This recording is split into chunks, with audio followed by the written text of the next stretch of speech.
kita ketahui lebih mendalam mengenai usul fiqh, apa kata kita fahami dulu apa itu usul fiqh.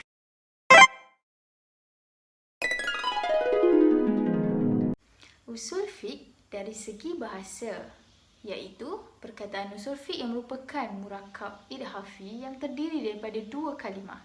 Yang pertama ialah kalimah usul, manakala yang kedua ialah kalimah fiqh. Jadi, apakah yang dimaksudkan dengan kalimah usul ini? Kalimah usul merupakan kata jamak bagi kalimah al-ashlu, di mana al-ashlu ini bermaksud apa-apa yang terbina ke atasnya selain daripadanya.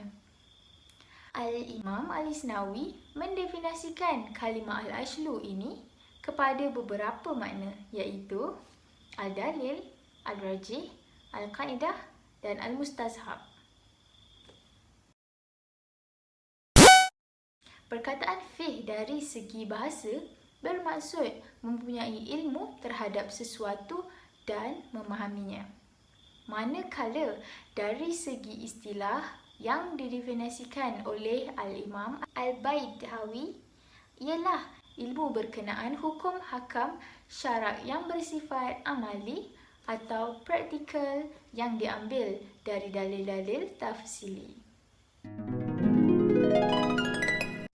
Definisi usul fiqh dari segi istilah pula ialah ia dibincangkan di dalam konteks nama khasiat itu alamiah.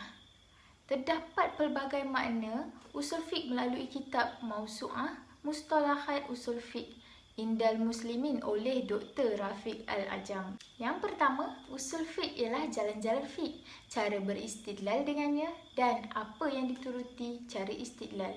Yang kedua, usul fiqh ialah suatu yang dibina atasnya untuk mengetahui segala hukum syarak. Yang ketiga pula, usul fiqh ialah dalil-dalil yang didirikan ilmu fiqh di atasnya dan yang sampai dengannya kepada dalil-dalil ijmal. Yang keempat pula, usul fiqh ialah suatu yang didirikan ilmu fiqh di atasnya dan cabang daripadanya. Yang kelima, usul fiqh ialah dalil-dalil, cara dan martabat-martabatnya serta cara beristidlal. Yang keenam, usul fiqh pula ialah dalil-dalil yang menunjukkan atasnya dari aspek jumlah yang ini menyeluruh, bukan secara terperinci. Yang ketujuh, usul fiqh ialah dalil-dalil fiqh dan pandangan dalil-dalilnya atau hukum syarak serta kaifiat keadaan yang didalilkan dengannya dari aspek umum bukan secara terperinci. Saya telah pun menerangkan mengenai definisi usul fiqh. Jadi kita semua sudah pun faham tentang definisi usul fiqh. Oleh itu, usul fiqh ini merupakan salah satu cabang ilmu yang berperanan penting dalam menyelesaikan masalah yang tidak dijumpai di dalam Al-Quran ataupun As-Sunnah. Seterusnya, saya akan membincangkan tentang perbezaan antara usul fiqh dan qawaid fiqh. Secara ringkasnya, usul fiqh bermaksud mengetahui dalil-dalil fiqh yang bersifat ijmali, iaitu kulli. Dan cara mengambil faedah ini daripadanya iaitu dalil-dalil yang disepakati dan juga dalil-dalil yang tidak disepakati, iaitu adalah daripada Al-Quran, As-Sunnah, Ijma', Qiyas, Istislah, Istihsan dan sebagainya. Cara-cara mengeluarkan atau mengambil faedah hukum hakam syarak daripada dalil-dalil syar'i adalah seperti kata perintah iaitu al-amru, kata larangan iaitu an-nahu, ayat-ayat am, ayat-ayat khas, al-mutlaq, al-muqayyad.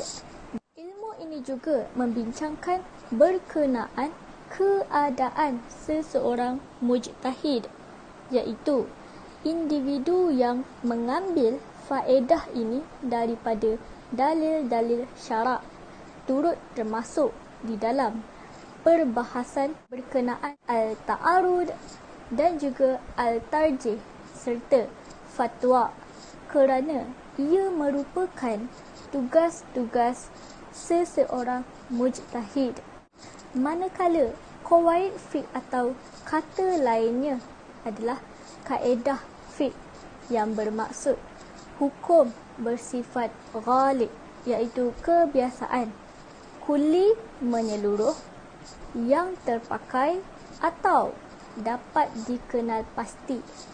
Hukum juzuk-juzuk fiqh ini secara langsung ataupun cabang-cabang yang berkaitan dengannya, seperti kaedah niat, syak, mudarat, adat, rukhsah dan sebagainya. Dari segi punca dan tempat ambilan, usul fiqh berpunca daripada perbahasan lafaz-lafaz dalam bahasa Arab, nahwu, saraf, balaghah, dan kaedah ini diperolehi secara istiqra' atau disebut induktif terhadap teks-teks Arab, syair dan juga khutbah. Sedangkan qawaid fiqh pula diperolehi daripada hukum syarak yang ada 5, iaitu wajib, sunnah, haram, makruh dan harus. Fatwa-fatwa dan masalah-masalah yang akan terangkan di dalam slide.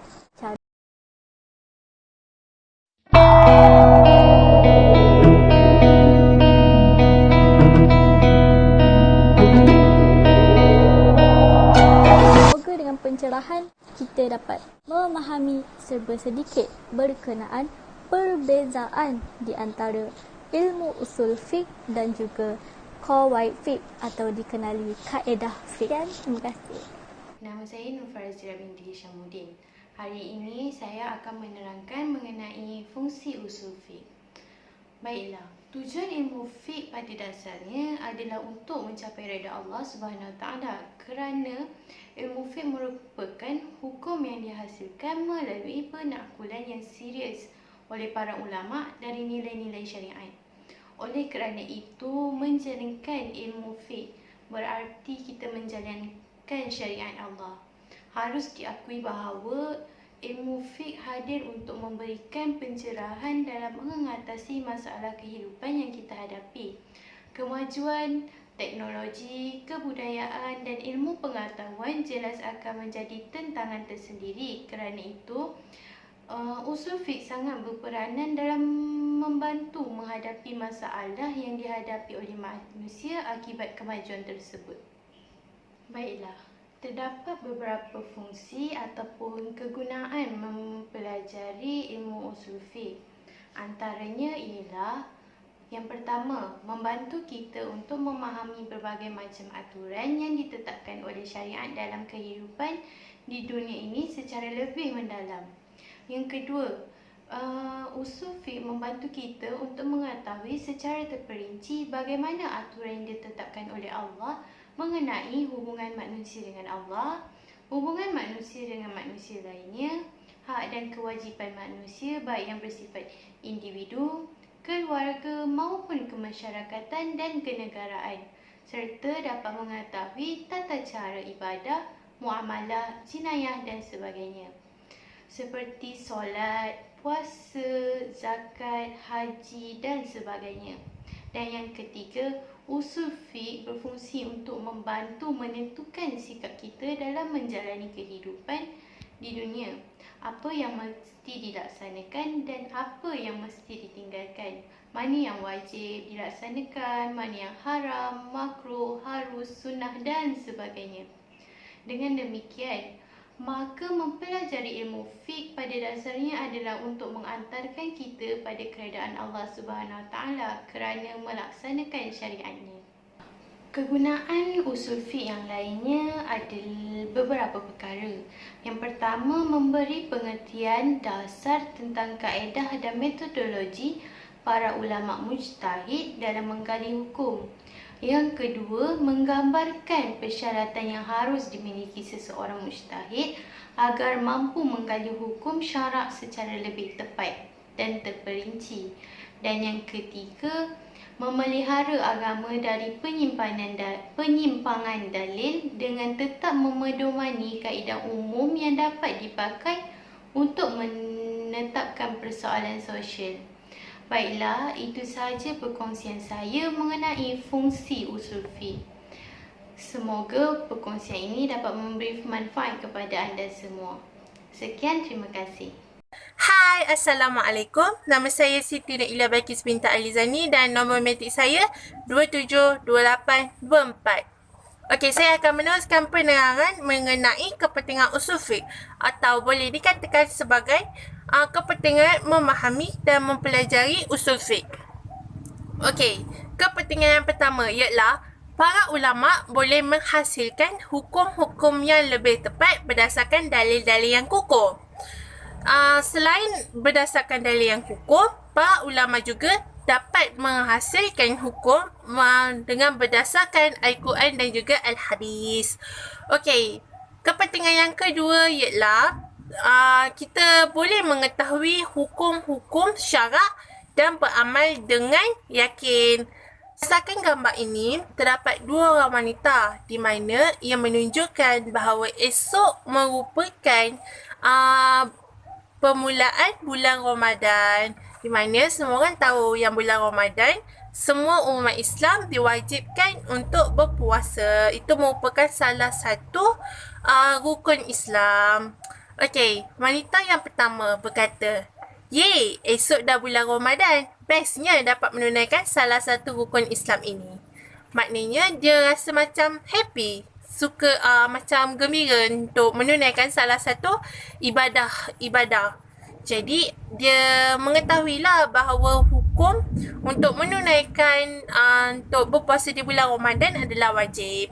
Manakala wanita yang seterusnya berkata, esok dah bulan Ramadan, wajib ke puasa? Kalau tak nak puasa boleh tak? Wanita ini tidak mengetahui mengenai hukum syarak.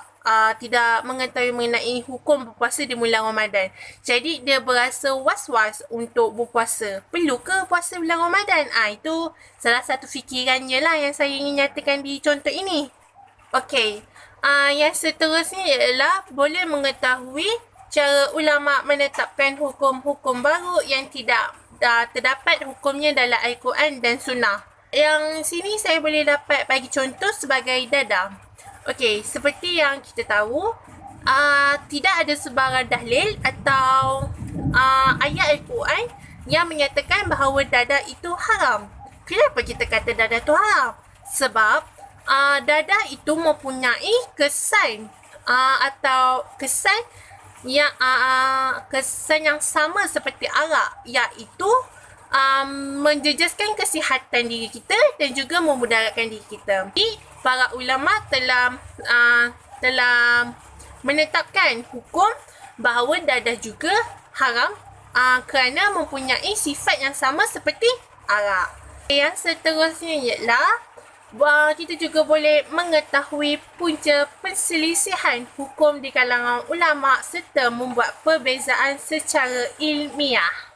Okey, di sini ulama pertama menyatakan bahawa hukum menggunakan dadah ialah harus. Manakala ulama yang seterusnya menyatakan hukum mengambil dadah ialah haram. Hukum menggunakan dadah menjadi harus apabila penggunaan dadah itu untuk ubat, untuk kesihatan kita, untuk khasiat. Kala dadah boleh jatuh menjadi haram apabila pengguna menggunakan dadah secara berlebihan, terlalu gairah, ia dapat memudaratkan diri dan juga mengganggu kesihatan kita.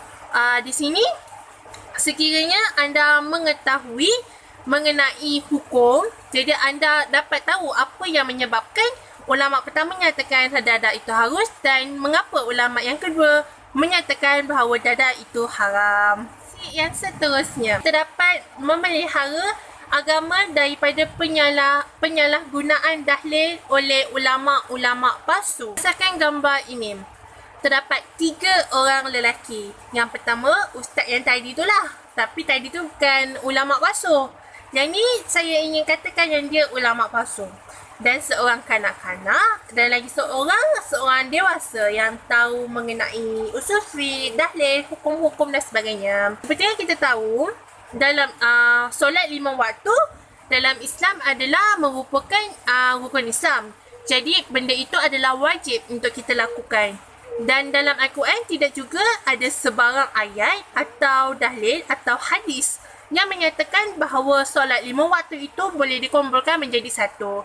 Jadi sekiranya kita belajar mengenai hukum-hukum usul fiqh ini, hukum-hukum dan memahami usul fiqh lah, kita juga dapat mempertahankan agama kita daripada penunggang agama lah, ataupun dikatakan sebagai imam palsu yang selalu bagi ajaran sesat selalu tu.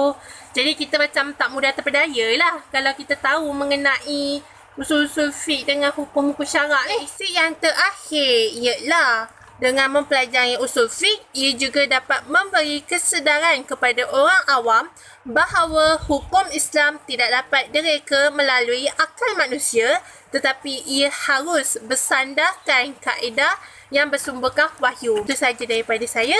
Terima kasih.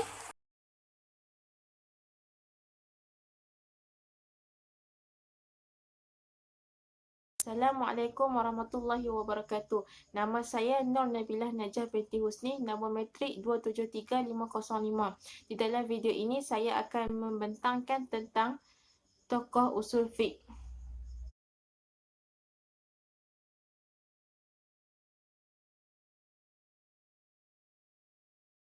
Antara tokoh usul fiqh yang terkenal ialah Imam Al-Juwaini.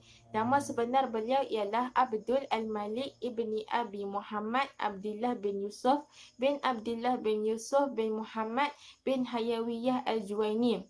Al-Juwaini ialah nisbah kepada Juwain, iaitu sebuah kampung yang terletak di Naisabur. Beliau dilahirkan pada awal tahun 419 Hijrah dan wafat pada 25 Rabiul Akhir tahun 478 Hijrah, dan beliau bermazhab Syafi'i. Antara gelaran Imam Al-Juwaini yang masyhur ialah Al-Faqih Al-Syafi'i dan juga Dia Ad-Din. Beliau juga dikenali sebagai Imam Haramain yang bermaksud Imam dua tanah haram, iaitu Mekah dan juga Madinah.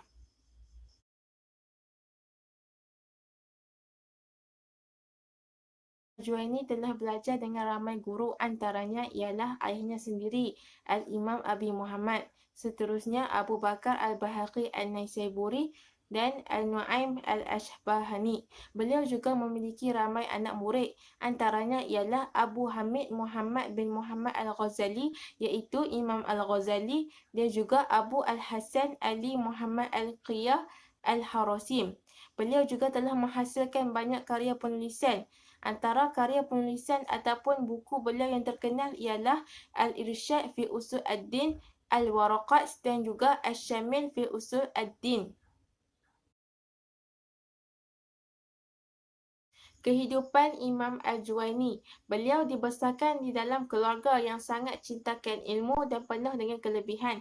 Ayahnya merupakan seorang faqih, muhaddis dan menghasilkan banyak karya penulisan. Beliau mempelajari pelbagai cabang ilmu, antaranya ialah tafsir, fiqh, adab, hadis dan sebagainya. Beliau telah menggantikan tempat ayahnya dalam memberikan pengajian setelah ayahnya wafat. Beliau memperolehi ilmu dengan cara mengkaji, berbincang, meninggalkan taklid dan mengikut dalil yang berdasarkan Al-Quran dan As-Sunnah. Beliau juga telah mengembara ke beberapa negara untuk menuntut ilmu, antaranya ialah Baghdad, Isfahan dan juga Hijaz.